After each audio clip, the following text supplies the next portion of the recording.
डिम्पल, अरे मैंने मना किया है ना कि दीवार को गंदा नहीं करना, नहीं लिखना है दीवार पर। मम्मी मुझे बहुत सारा लिखना है और वो कॉपी में नहीं आएगा, इसलिए मैंने दीवार पे लिखा। चलो मम्मी अब आप भी बोलो। अ से अनार, आ से आम। अ से अनार, आ से आम। और मम्मी पकड़ेगी डिम्पल के कान। अरे अरे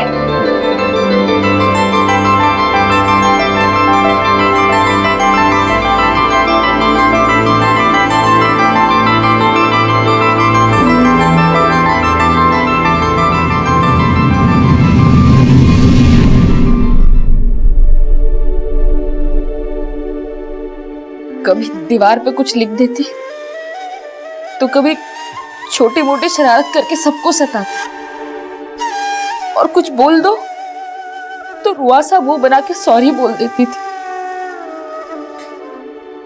लेकिन अब उसकी सारी शरारत बर्दाश्त कर लेंगे हम। पता नहीं तितली की तरह कहाँ उड़ गए। चिड़िया उड़, बंदर उड़, एरोप्लेन उड़, टीवी उड़। पापा अब आपको पनिशमेंट मिलेगी। ओके ठीक है, क्या पनिशमेंट देना आपको? अब आपको डांस करना पड़ेगा। डांस? हमें जन्नत और वो भी आपको लेडीज डांस करना पड़ेगा।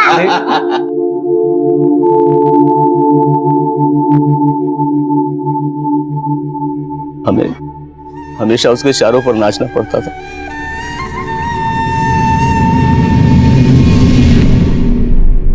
कभी हाथ खींच कर कहती थी पापा पापा मार्केट चलो ना मेरे साथ, और कभी अपने पास बिठा लेती थी, बोलती थी पापा मेरा मनपसंद कार्टून देखो ना। एक बार मुझे मेरी बेटी वापस मिल जाए, मेरी बच्ची मुझे वापस मिल जाए।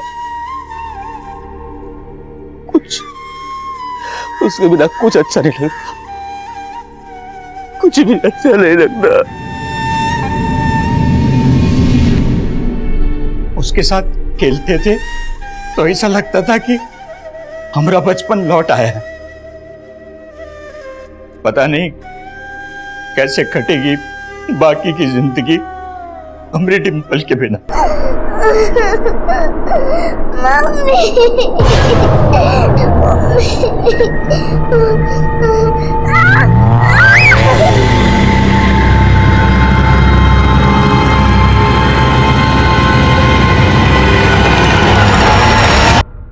नमस्कार, मैं senior inspector Ranjit Thakur, crime patrol Dastak के इस भाग में आपका स्वागत है।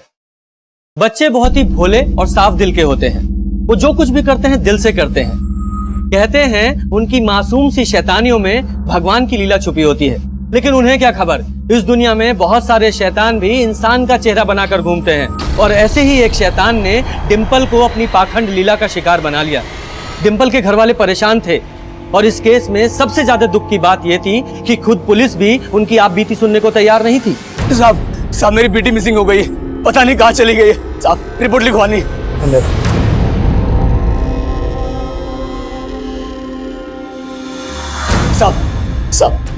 साहब हमारी बेटी खो गई साहब। एक मिनट। अरे क्या 1 मिनट साहब, मेरी बेटी खो गई, उसे ढूंढना है साहब। आप 1 मिनट बोल रहे हैं साहब। ये हमारी बेटी डिम्पल है, घर के बाहर खेल रही थी, हम जरा से अंदर क्या गए, पता नहीं कहाँ गायब हो गई। हाँ तो घर के बाहर से गायब हुई है ना, आस पड़ोस में पता करो, गई होगी किसी के घर। आप सब जगह ढूंढ लिया, कहीं नहीं मिली। अरे भाई ठीक से पता करो, अभी कुछ दिन पहले एक बच्ची की मिसिंग कंप्लेंट आई थी, उसके लिए हमने पूरा शहर छान मारा, लेकिन मिली कहाँ पर? अपने ही रिश्तेदार के घर में बैठ के आराम से टीवी देख रही थी। इसलिए बोल रहा हूँ ठीक से पता करो। साहब हम आपसे कह रहे हैं ना, हमने सब जगह ढूंढ लिया है, और सब 6 साल की बच्ची है, वो अपने मन से कहाँ चली जाएगी। साहब आप जल्दी कीजिए ना, नहीं तो पता नहीं क्या हो जाएगा उसके साथ। क्या हो जाएगा से क्या मतलब? अरे साहब समय क्यों खराब कर रहे हैं, तो जल्दी करिए ना। अब तू सिखाएगा हमें हमारा काम? हाँ तुझे क्या लगता है हम यहाँ निठल्ले बैठे हैं, हमें कोई और काम नहीं है? चल भाग यहाँ से।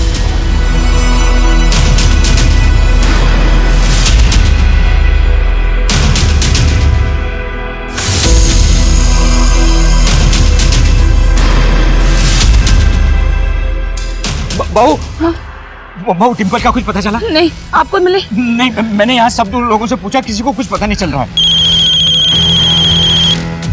हाँ ललित बोल। बाबूजी डिम्पल मिली? नहीं बेटा, हमने बहुत जगह देखा पर उसका कहीं पता नहीं चल रहा। तूने कंप्लेंट लिखा दी है ना? अरे बाबूजी पुलिस वाले कुछ नहीं करने वाले हैं, कंप्लेन तक तो लिख नहीं रहे हमारी। ठीक है, तू वापस आ जा।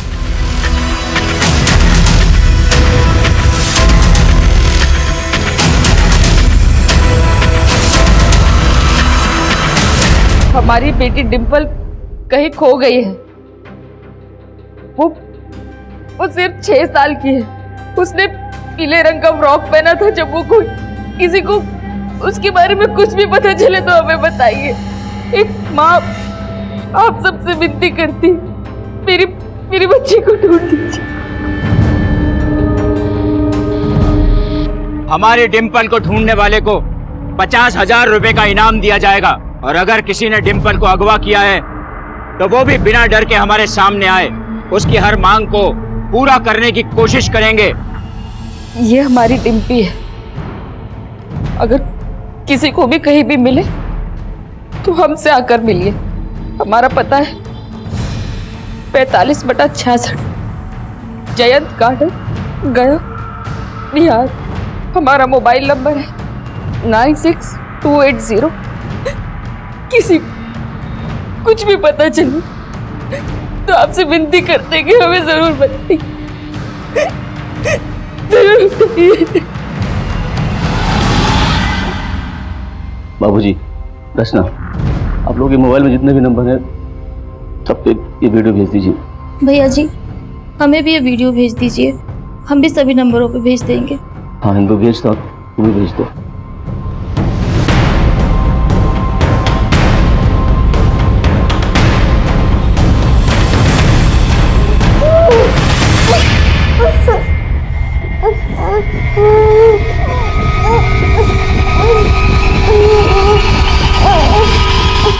लगता है इसको ठिकाना लगाना पड़ेगा।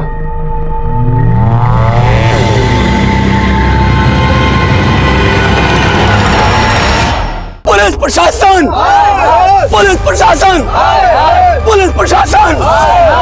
डिम्पल का वीडियो सोशल मीडिया पर वायरल होते ही पूरा कस्बा उनके परिवार के साथ खड़ा हो गया है, और डिम्पल के परिवार वाले पुलिस पर आरोप लगा रहे हैं कि पुलिस ने अभी तक डिम्पल मिसिंग केस में कोई FIR नहीं लिखी है। अरे जल्दी हाथ चलाना, फटाफट लेके यहाँ पर, वरना सबके सब सस्पेंड हो जाएंगे। और हाँ तू सुन, बाहर जा और बच्ची के बाप को अंदर लेकर आ, और ध्यान से सुनना, किसी और को अंदर आने मत देना, ठीक है? चल जा फटाफट। Yes sir. पुलिस प्रशासन, पुलिस प्रशासन, पुलिस प्रशासन। रुको। आपको साहब ने बुलाया अंदर। रुको, सिर्फ ये जाएंगे। अरे ललित जी, क्या है ये सब? हमने आपको बोला था ना हम आपकी बेटी को ढूंढ रहे हैं, तो फिर ये बखेड़ा खड़ा करने की जरूरत क्या है? अगर आपने डिम्पल को ढूंढा होता तो हमें सब करने की जरूरत नहीं पड़ती, और अगर ढूंढा है तो बताइए कहाँ है डिम्पल? देख भाई, हाथ पे सरसों नहीं उगती है। हमने तुम्हारी FIR लिख ली, अब जैसे ही तुम्हारी बेटी मिलेगी हम तुम्हें इन्फॉर्म कर देंगे। अब ये राय का पहाड़ मत बनाओ। तुम्हें क्या लगता है ये सब करने से तुम्हारी बेटी मिल जाएगी? अगर आपकी अपनी बेटी खोती तब भी आप ये कहते? जब तक डिम्पल नहीं मिल जाती हम यहाँ से हटने वाले नहीं हैं। कहीं जाने की जरूरत नहीं, रक्त बीज से बचना मुमकिन ही नहीं।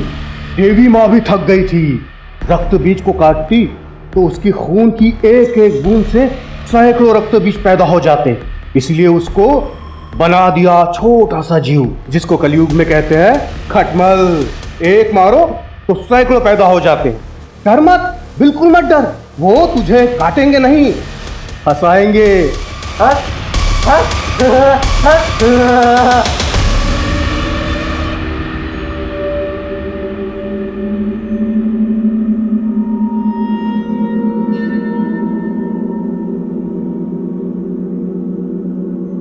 फातिमा, फातिमा, कहाँ चली गई ये लड़की?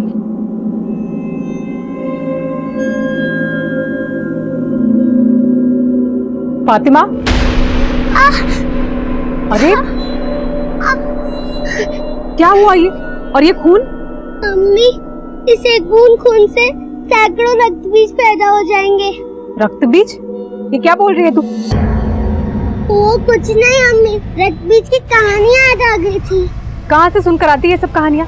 हाँ चलो अभी स्कूल के लिए देर हो रही है, जल्दी से तैयार हो जाओ। नहीं अम्मी, हमें स्कूल नहीं जाना, हमारी तबीयत ठीक नहीं लग रही है, हम सोने जा रहे हैं। अरे फातिमा रुको, ये लड़की भी ना। लीजिए आपकी चाय। सच में बुखार है इससे या स्कूल नहीं जाने के लिए बहाने बना रही है? हाँ थोड़ा बुखार तो है। सोहेला, आज के लिए इसे छुट्टी दे दो। क्यों झूठ बोल रहे हैं आप? पढ़ाई के लिए लाड अच्छा नहीं होता, भेजिए इसे स्कूल। सोहेला, जब उसका मन नहीं है आज स्कूल जाने के लिए तो रहने दो ना, अब रोजाना तो स्कूल जाती है। हाँ अब देखो, ये बच्चों के साथ ऐसे जोर जबरदस्ती करना भी अच्छी बात नहीं। ठीक है तो करो अपनी मन की, और हाँ ये रोज रोज नहीं चलेगा फातिमा, समझ गई?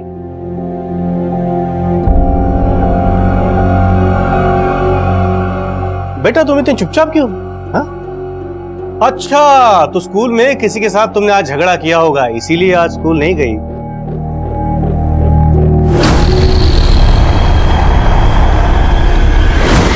क्या हुआ बेटा, क्या सोच रही हो?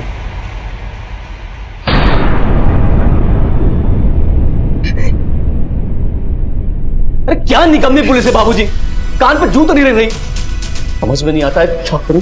देखिए हमको कुछ नहीं पता, हमें हमारे डिंपल चाहिए बस। ललित भैया, ललित भैया, ललित भैया, वहाँ कचरा पेटी के पास बहुत सारी भीड़ जमा है, जल्दी चलिए। क्या?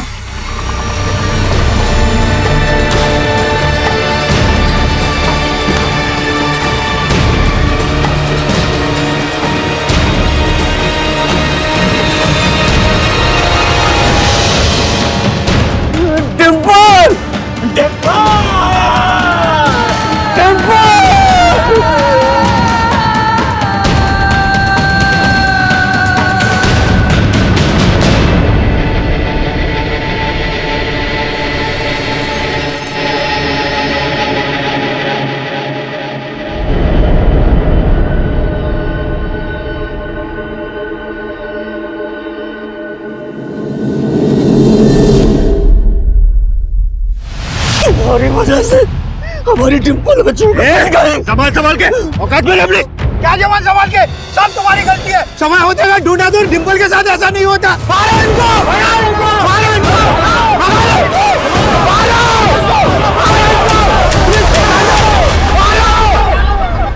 जिस पुलिस पर ये समाज, ये पब्लिक इतना भरोसा करती है, अगर वो ही ऐसे काम करेगी तो कैसे चलेगा?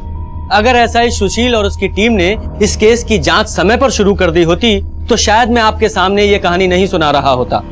सुशील की लापरवाही की वजह से इस केस को मीडिया ने इतना कवरेज दिया कि पुलिस पर ही हजारों प्रश्न खड़े हो गए, और फिर उसके बाद एसआई सुशील को सस्पेंड कर दिया गया, और फिर मेरी अगुवाई में एक एसआईटी यानी कि स्पेशल इन्वेस्टिगेशन टीम का गठन हुआ।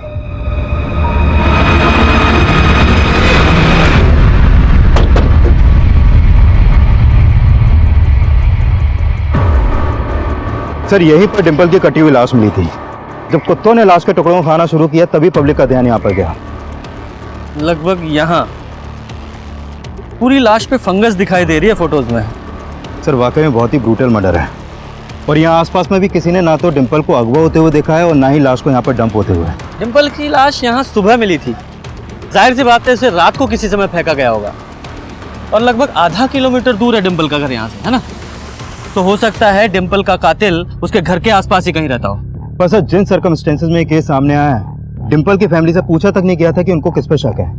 मालूम है उनका भरोसा जीतना मुश्किल है, लेकिन उसके लिए उनको घाव देने वाले को पकड़ना होगा, और साथ ही साथ उनके घावों पे मरहम भी लगाना होगा। मैं डिंपल के घर वालों से मिलकर आता हूँ, और तब तक तुम देखो पोस्टमार्टम का क्या स्टेटस है। Okay sir.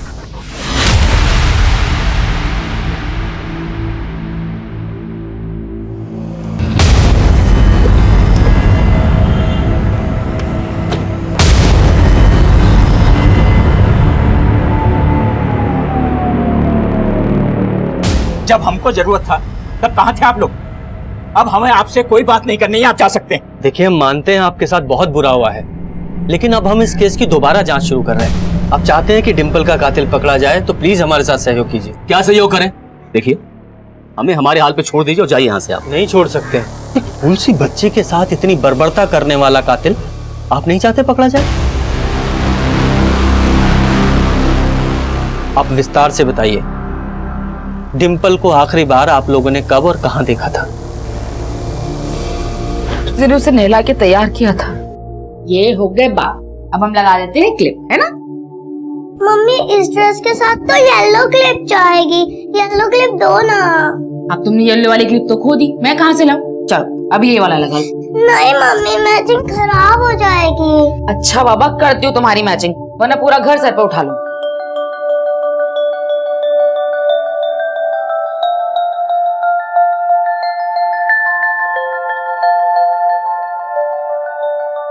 ये देखो, ये हो गई तुम्हारी येलो क्लिप तैयार। खुश? लाओ। मम्मी आप तो बहुत स्मार्ट हो, पर अभी पापा के शर्ट का क्या होगा? मेरी माँ, तुम अपनी फिक्र करो। हमका क्या फिक्र, हम तो चले खेलने। ये बोल आराम से।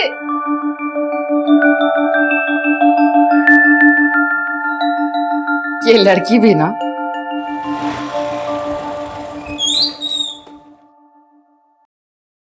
डिंपल कब से खेल रही हो? अरे पापा बस 2 मिनट में आई। चलो फटाफट अंदर आ जाओ, आ जाओ, शाम हो रही है।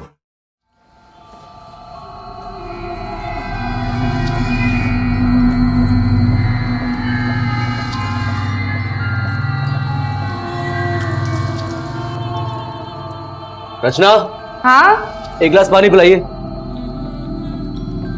इंदु, डिंपल को अंदर लाइए। अरे बाहर धूप में खेली, बीमार पड़ जाएगी। चाहिए? ये लीजिए। देखिए ना, हम तो डिंपल को बोल बोल के थक गए, वो है कि सुनती ही नहीं। सुबह से खेल रही है, कुछ खाया भी नहीं है। हम खाना लगा देते, आपके साथ थोड़ा बहुत खा लेगी। ठीक है, हम फ्रेश हो के आते हैं।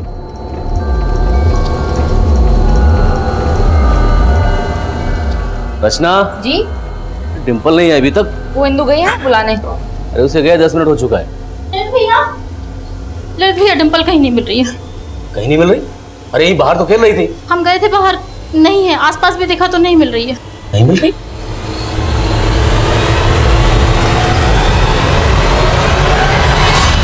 तो आपकी मेड इंदु ने सबसे पहले आपको डिंपल के गायब होने के बारे में बताया। कहाँ है ये इंदु?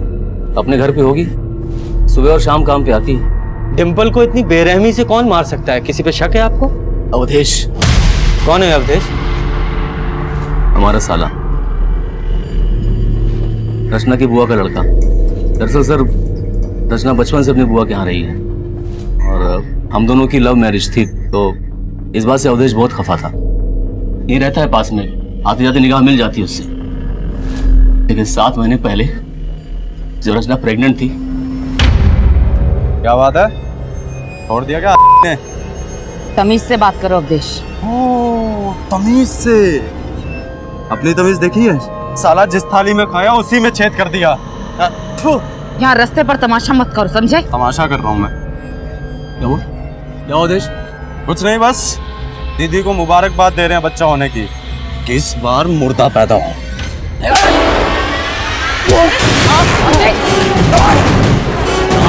अवधेश छोड़ो उन्हें। अरे हट पीछे!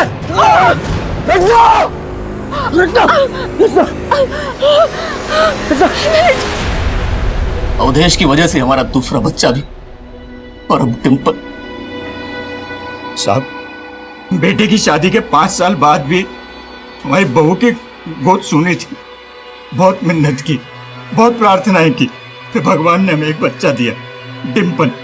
और उसके भाग से ही उसका भाई या बहन आने वाला था, मगर इस अवधेश की वजह से। साहब, अवधेश को हमने अंदर करवा दिया, फिर वो जमानत पर बाहर आया, पर बाहर आते उसने डिंपल को भी। साहब आप देखो ना, जब से डिंपल लापता है वो भी गायब है। साहब, ये सारी बात मेरे बेटे ने वो आपके इंस्पेक्टर सुशील को बताई थी, पर उसने हमारी कोई मदद नहीं की। अब उसका तो फोन भी स्विच ऑफ आ रहा है। मुझे पक्का यकीन है कि उसने ही डिंपल को मारा है, और वो इंस्पेक्टर सुशील ना उसके साथ मिला हुआ है। वो क्यों मिला होगा? क्योंकि सर से जानबूझकर कोई एक्शन नहीं लिया। जरूर अवधेश से पैसे खिलाए होंगे उसे।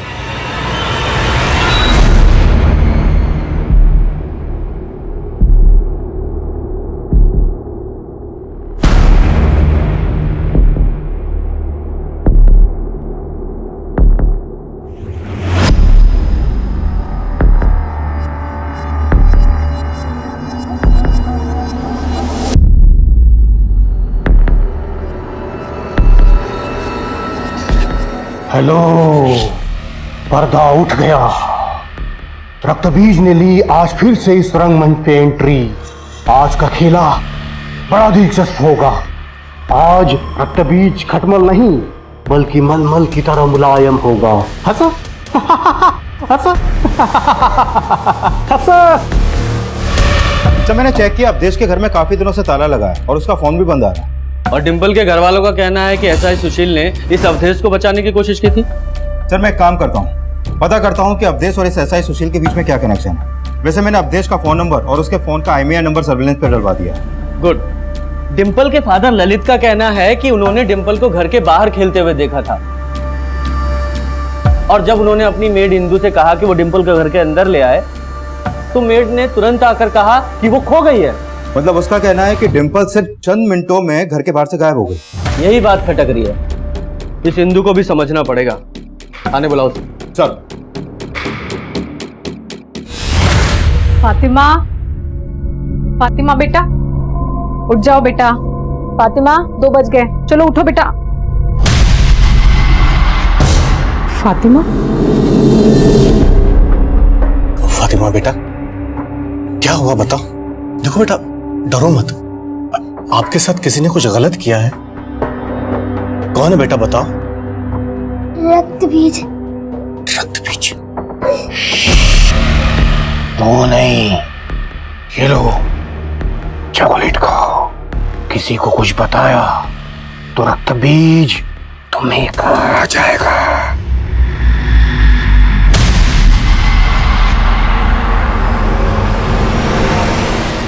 साहब, हमने कुछ झूठ नहीं बोला था साहब। जब साहब ने हमें डिंपल को बाहर देखने भेजा तब वो वहाँ हमें नहीं मिली, और इधर उधर भी हमने बहुत ढूंढा साहब, पर वो हमें कहीं नहीं मिली। अब इतने से टाइम में वो खुद से तो गायब नहीं हो गई होगी, जरूर से किसी ने जबरदस्ती उठाया होगा। हाँ साहब, वो किसी के भी घर नहीं जाती थी साहब। तुम्हारे घर भी नहीं? हमारे? साहब, आप हम पे शक कर रहे हैं? हाँ, शक कर रहे हैं। ये अपनी नौटंकी बंद कर। या तो तूने डिंपल को गायब किया है या तेरी मदद से किसी और ने। नहीं साहब, हमने ऐसा कुछ नहीं किया। हम तो पहले भी बोले थे कि ये रक्तबीज का काम होगा, लेकिन हमारी बात किसी ने सुनी ही नहीं साहब। रक्तबीज? ये रक्तबीज कौन है? हमने भी सिर्फ नाम सुना है साहब, देखा नहीं है। लेकिन आप इलाके के लोगों से पूछ सकते हैं साहब। यहाँ रक्तबीज का खौफ है। इलाके की बहुत सारी लड़कियों का रेप कर चुका है साहब, और एक तो हमारी ही सहेली थी। कुछ भी बोले जा रही है। डिंपल के पेरेंट्स ने किसी रक्तबीज का नाम नहीं लिया है। वो इसलिए साहब क्योंकि सबको लगता है कि पुलिस ने रक्तबीज को जेल में डाल दिया है, लेकिन रक्तबीज बहुत जादुई आदमी है साहब। वो जेल से भी गायब हो सकता है और किसी को भी गायब कर सकता है साहब। भांग खा के ये तू, तेरा दिमाग घूम रहा है, कुछ भी बकवास कर रही है। पढ़े लिखे नहीं है ना साहब, इसलिए हमारी बात का कोई विश्वास नहीं करता। लेकिन हमको हमेशा लगता है कि रक्तबीज हमारे भी पीछे पड़ा है। आते जाते लगभग रोजाना वो हमारा पीछा करता है साहब। आज भी हमको ऐसा लगा साहब, लेकिन पीछे पलट के देखा तो वो छूमंतर हो गया था। बड़ा ही विचित्र है रक्तबीज। सब हमको वहमी बोलते हैं, लेकिन हमको तो लगता है साहब रक्तबीज ही डिंपल को गायब किया है। इंदू एक ऐसी सस्पेक्ट थी जिस पर डिंपल के घर वालों ने कोई शक नहीं जताया था, और जिस अवधेश नाम के आदमी पर उन्होंने शक जताया था वो गायब था, और उसके खिलाफ हमने लुकआउट नोटिस भी जारी किया था। लेकिन जो अटपटा बयान इंदू दे रही थी, असल में उसमें भी एक सच्चाई थी। रक्तबीज नाम का एक सीरियल मॉलेस्टर था, और हमने चेक किया वो पिछले 1.5 साल से जेल में बंद था। सर, इंदू का यह बयान सही है कि 1.5 साल पहले तक उस इलाके में रेप और मोलेस्टेशन की कई घटनाएं हो रही थी, और उन वारदातों का अंजाम देने वाला एक शख्स रक्तबीज नाम से फेमस था। और सर, 1.5 साल पहले उस इलाके की भीड़ ने इस निरंजन नाम के आदमी को एक लड़की को छेड़ते हुए पकड़ा था। सुनना, ए बात तो करना, एक बार सुन तो सही, मेरी बात तो सुन कम से कम। भैया, अरे ये तो वही रक्तबीज है ना। ए रुक। सर, उस भीड़ के लोगों का दावा था कि निरंजन ही रक्तबीज है, लेकिन सर ये निरंजन 1.5 साल से लगातार यही बोले जा रहा है कि वो रक्तबीज नहीं है। और सर, ये रक्तबीज अपने विक्टिम्स पे कोई DNA भी नहीं छोड़ता है, इसलिए ये भी नहीं प्रूव हो पाया है कि निरंजन सही बोल रहा है या झूठ। लेकिन लोगों का गुस्सा देखकर कोर्ट ने ये ऑर्डर दिया था कि अगली सुनवाई तक निरंजन को जेल में रखा जाए, और निरंजन के अंदर होने के बाद से उस इलाके में घटनाएं होना भी बंद हो गई हैं। घटनाएं हुई नहीं या रिपोर्ट नहीं की गई, हो सकता है असली रक्तबीज अभी भी बाहर हो, और इस निरंजन को असली रक्तबीज समझकर भीड़ ने टारगेट कर लिया हो। मतलब आप मान रहे हैं कि रक्तबीज भी डिंपल का गुनहगार हो सकता है? एक टीम बनाओ और इस रक्तबीज को खोजो। अगर कोई ऐसा मोलेस्टर डिंपल का गुनहगार है तो वो रेप विक्टिम भी हो सकती है। उसकी पोस्टमार्टम रिपोर्ट का क्या हुआ? सर, 1-2 दिन में आ जाएगी।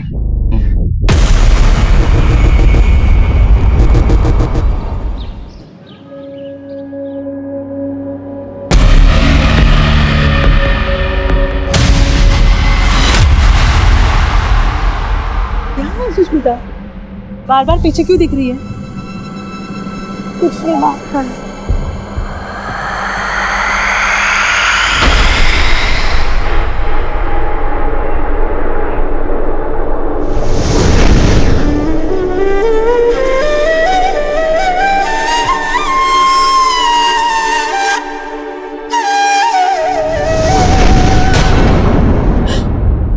डिम्पल,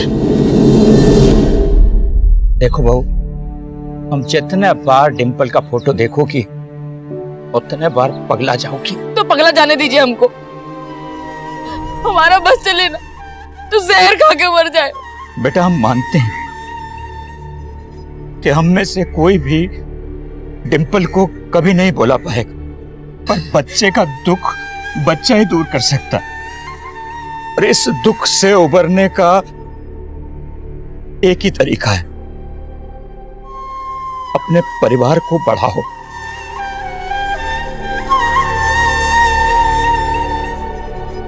बेटा हमारी जिंदगी तो कट गई,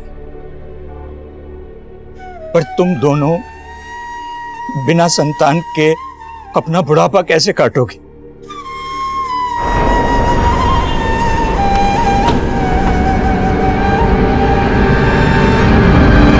हाँ साहब, रक्त बीज पकड़ा तो गया था, लेकिन उसका खौफ इंदु और यहाँ की हर औरत के मन से कभी नहीं हटा। मगर एक बात है साहब, ये इंदु की बात में मुझे सच्चाई नहीं लगती।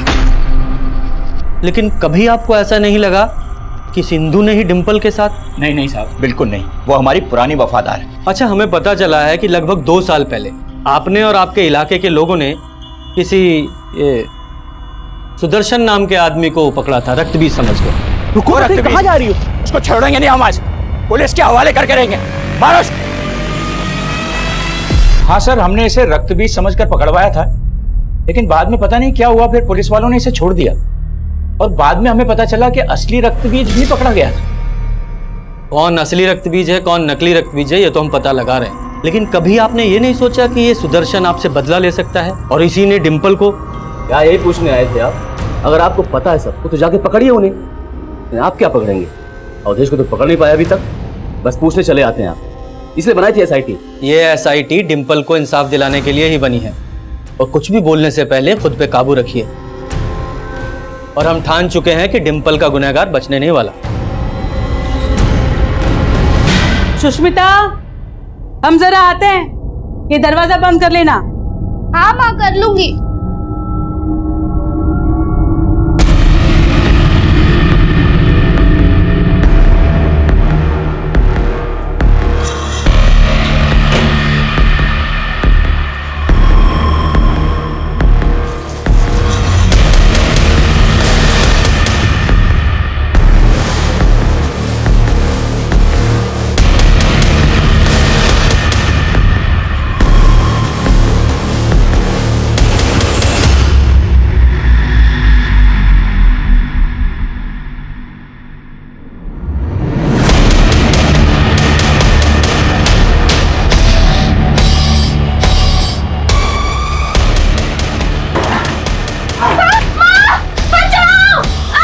सुष्मिता, सुष्मिता, सुष्मिता, सुष्मिता, सुष्मिता,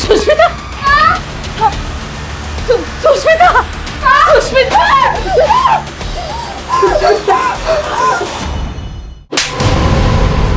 साहब हम मानते हैं कि डिम्पल के दादा की वजह से हमने उस भीड़ से और पुलिस वालों से मार खाई थी साहब, और साहब उन्हें कोई गलतफहमी हुई थी। हाँ, गलतफहमी तो हुई थी, क्योंकि तुझे यानी कि असली रक्तबीज को छोड़कर किसी और को तो अंदर किया हुआ है।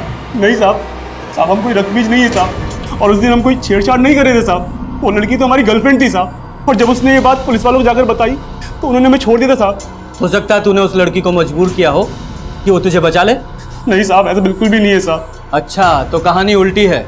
डिम्पल के दादा ने तुझे रक्तबीज समझकर पिटवाया, इसलिए तूने बदला लेने के लिए उनकी पोती को मार के फेंक दिया। साहब आप ये क्या बोल रहे हैं साहब? हमने ऐसा कुछ भी नहीं किया साहब, हमको जाने दीजिए साहब, हमको जाने दीजिए। जा तो तू नहीं पाएगा, सच्चाई बताएगा। तिवारी जी, उगलवाओ इससे। सर, डिम्पल की पोस्टमार्टम रिपोर्ट आ गई है, लेकिन सर इस रिपोर्ट में ऐसे कोई साइन नहीं मिले हैं कि डिम्पल को फिजिकली अब्यूज किया गया हो। सर अब तो उस रक्त बीज या फिर किसी भी मोलेस्टर का एंगल तो इस केस में एग्जिस्ट ही नहीं करता। पर नफरत का एंगल एग्जिस्ट करता है। इस 6 साल की बच्ची ने न जाने क्या क्या सहा होगा। इसको तड़पा तड़पा के मारा गया है। इसको मौत से पहले बुरी तरीके से पीटा गया।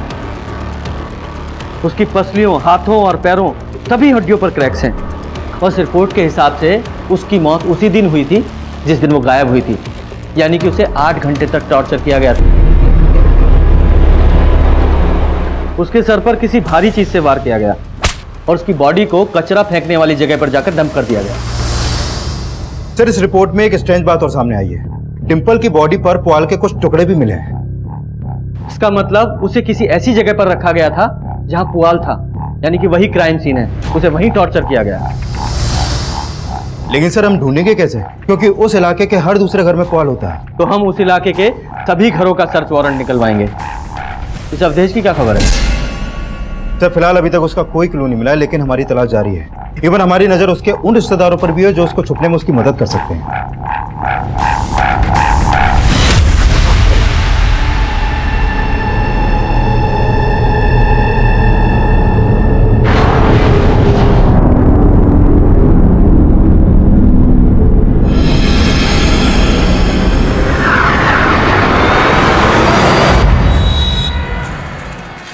सुष्मिता उठो बेटा, सुबह हो गई।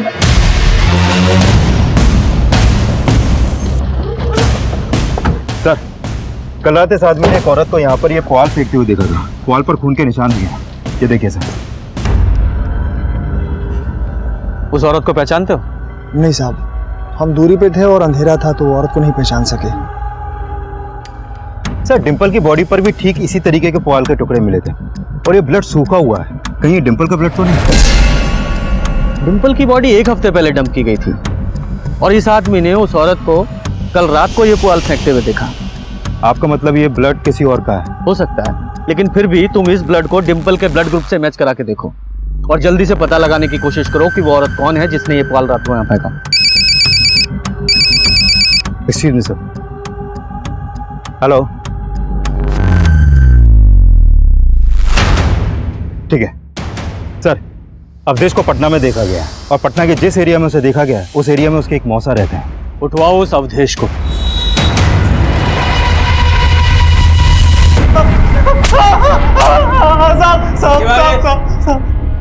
मानते हम ललित और रत्ना से नफरत करते थे, लेकिन ना तो उसके पेट में पल रहे बच्चे को मारना चाहते थे और ना ही डिंपल को कुछ किया है साहब हमने। जब कुछ नहीं किया तो गायब क्यों था? साहब हम डर गए थे। हमको मालूम था वो लोग डिंपल के लिए हमें ही दोषी ठहराएंगे। साहब हमने कुछ नहीं किया। जो कुछ भी तूने किया है वो 5 मिनट में तेरे से उगलवाएंगे। तिवारी जी शुरू हो जाओ। नहीं साहब। ये फाइल एसपी साहब के ऑफिस में पहुंचा दो। Okay sir. Sir forensic report आ गई। उस पुआल पे जो ब्लड मिला था वो डिंपल के ब्लड से मैच कर गया। यानी डिंपल के मर्डर में एक औरत इन्वॉल्व है। लेकिन सर इंदू के अलावा हमारी सस्पेक्ट लिस्ट में कोई दूसरी औरत है ही नहीं। सब हमने कोई पॉल नहीं फेंकी थी साहब, और डिंपल की हत्या में हमारा कोई हाथ नहीं है साहब। नौटंकी बंद कर। उस रक्त बीज की कहानी भी तूने ही सुनाई थी ना खुद को बचाने के लिए? नहीं साहब, हमने कोई कहानी नहीं सुनाई थी। हम सच बोल रहे थे और आपसे मिलने के बाद तो रक्त बीज हमारी इज्जत लूटने की कोशिश किया था साहब। हो गया तेरा?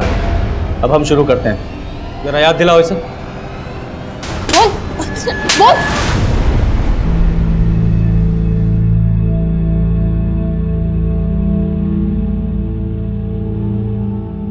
रचना कुछ खा लो। हमको नहीं खाना।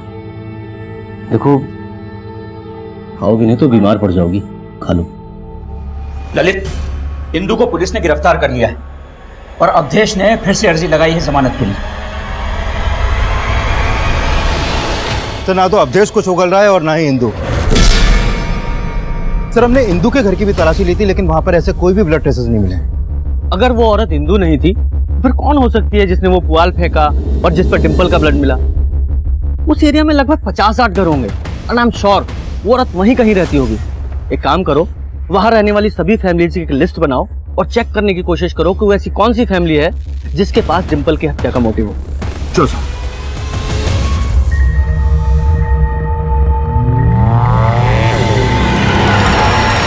सर उस एरिया में ये विनीता नाम की एक विधवा औरत रहती है जिसका डिंपल के परिवार से रिश्ता है। क्या रिश्ता है?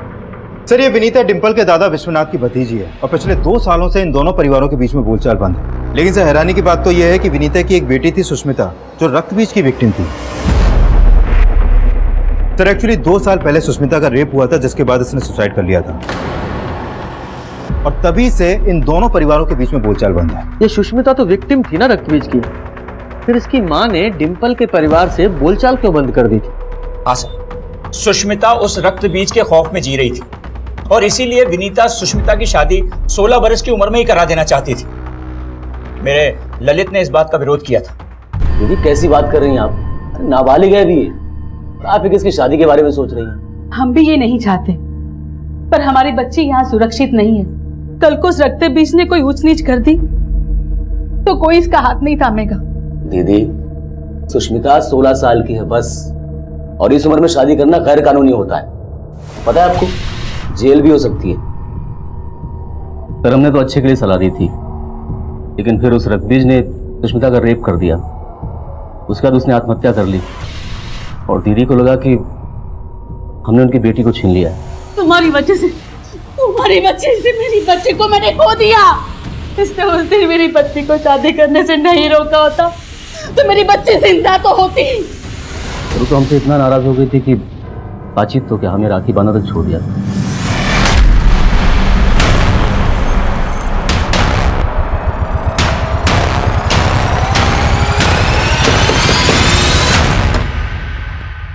जी, ललित को हमारी बच्ची सुष्मिता की मौत का जिम्मेदार मानते हैं, लेकिन अगर हमें मारना होता तो उस दरिंदे रक्तबीज का खून करते। उस ललित की बच्ची से हमारा कोई लेना नहीं था।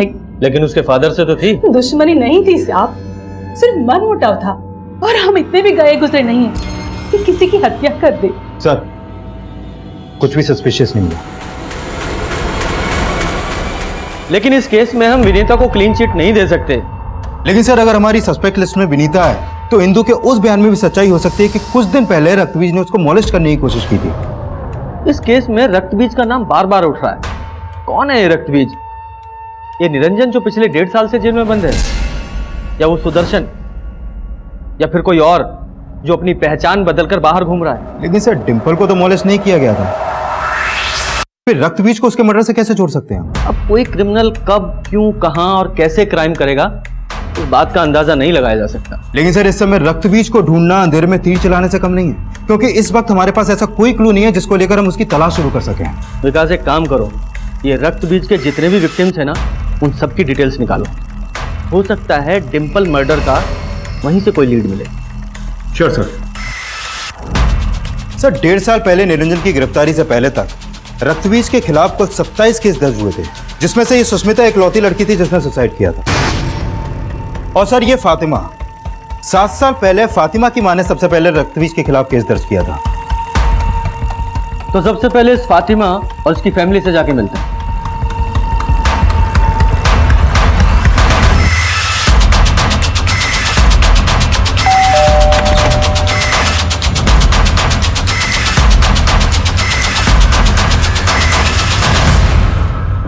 साहब उस हादसे के बाद मेरी फातिमा इतना टूट गई थी, हमारा दिल ही जानता है कि हमने उसे कैसे संभाला है।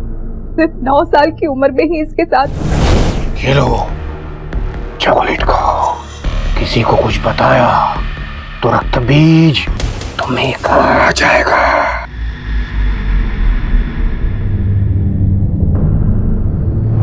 फातिमा बेटा देखो, हम जानते हैं तुम दोबारा से वो सब कुछ नहीं याद करना चाहती, लेकिन क्या अभी तक तुम्हें कोई अंदाजा नहीं है कि वो कौन था?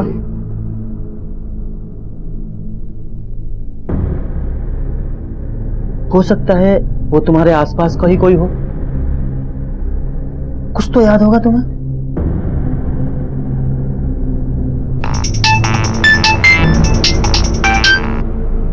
हाँ गुप्ता जी बोलो। सर जिस एरिया में वो पुआल मिली थी उस एरिया में एक मुजाहिब नाम का आदमी रहता है, और पता चला है कि उस मुजाहिब का डिंपल के दादा से कोई पुराना कनेक्शन है। कैसा कनेक्शन? सर हमारा ब्याज का धंधा है। हमने मुजाहिब को 1 लाख रुपया दिया था ब्याज पर। और उसने वो पैसा आपको वापस लौटाया? लौटाया, थोड़ी देर की पर लौटाया, सूद समेत उसने लौटा दिया। हाँ गुप्ता जी बोलो। सर मैंने इस मुजाहिब के बारे में पता किया, वो उस इलाके में अपनी बीवी के साथ रहता है। सर मुजाहिब की बीवी वसीम की कजन है। ये वसीम कौन है? सर ये वसीम फातिमा का फादर है जो रक्त बीज की पहली विक्टिम थी। सर ये वसीम और मुजाहिब जीजा साले हैं। लेकिन इन सब का डिंपल मर्डर केस से क्या लेने देना है?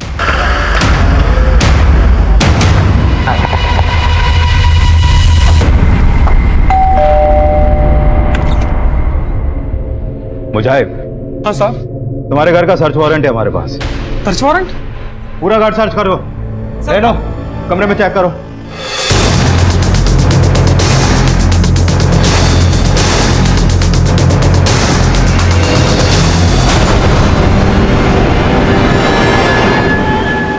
सर, इस पोल से ये फाइल मिली है।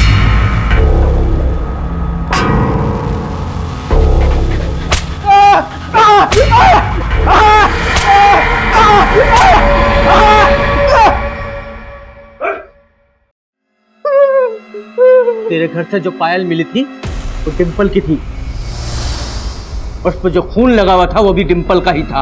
अब सारी सच्चाई बताओ वरना इतना कूटेंगे। बोल तिवारी। नहीं सर, बता दे सर। अब हमें उस विश्वनाथ से बदला लेना था साहब। हमने उस विश्वनाथ से 1 लाख रुपए ब्याज पे उधार लिया था। एक बार हमें ब्याज देने में जरा सी देरी क्या हो गई, उसने पूरे मोहल्ले के सामने हमें बेइज्जत कर दिया साहब। यार मुजाहिब, अरे छोड़िए, तेरे को बोला था ना 10 तारीख, आज 23 तारीख हो गई, ब्याज क्यों नहीं दिया तूने अब तक? बोल। देखिए विश्वनाथ जी, घर चल के बात करते ना, ऐसे रास्ते में तमाशा मतलब अच्छा लगता है आपको? अरे मैं तेरे जैसे लोगों के घर में नहीं घुसता, समझा? और मुझे ब्याज नहीं चाहिए, असल चाहिए, आज के आज। साहब उसके कुछ दिन बाद ही पैसा उसके हम मुंह पर मार के चले आए थे साहब। और दिन में तो आया कि हम उसको वहीं काट दें, लेकिन हमें उससे उसके जिगर के टुकड़े को छीनना था साहब। वो यही बोलता था अपने डिंपल को, अपने जिगर का टुकड़ा, और इसके लिए हमने वसीम को साथ मिलाया।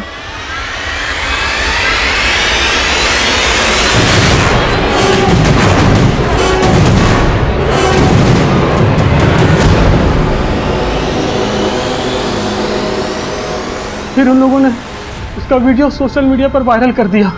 हमें लगा अब उसको हमें खत्म कर देना चाहिए, लगता है इसको ठिकाने लगाना पड़ेगा।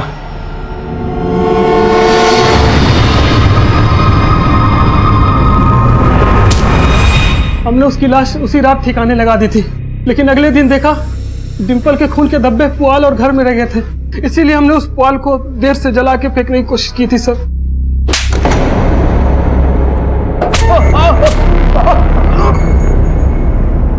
तुझे क्या लगा हमें कभी पता नहीं चलेगा कि तू ही असली रक्तबीज है? इतनी सारी लड़कियों को अपनी हवस का शिकार बनाया, यहां तक कि अपनी बेटी को भी नहीं छोड़ा।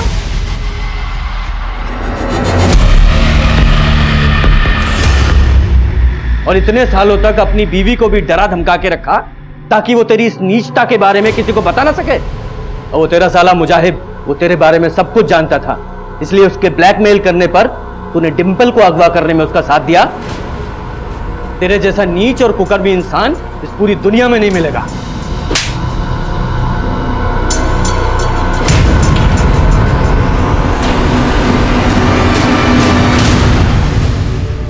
हमको जरा भी इस बात का अंदाजा होता कि वो हमारी बात का इतना बुरा लगा लेगा,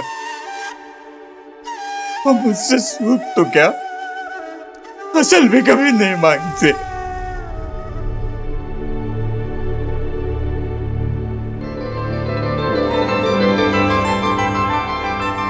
कहते हैं बच्चों की मासूमियत और उनकी निश्चल हंसी किसी का भी दिल पिघला सकती है, लेकिन अफसोस 6 साल की डिंपल के आंसू और उसकी जान बख्श देने की गुहार भी मुजाहिब के ऊपर हावी हुए शैतान पर कोई असर नहीं डाल सकती। इस पूरे अपराध में मुजाहिब का साथ उसकी बीवी ने भी दिया था। वहीं 10,000 जैसी मामूली रकम के लिए विश्वनाथ ने अपने और अपने परिवार के लिए एक घातक दुश्मन खड़ा कर लिया था, और इस दस्तक का उन्हें पता तक नहीं चला।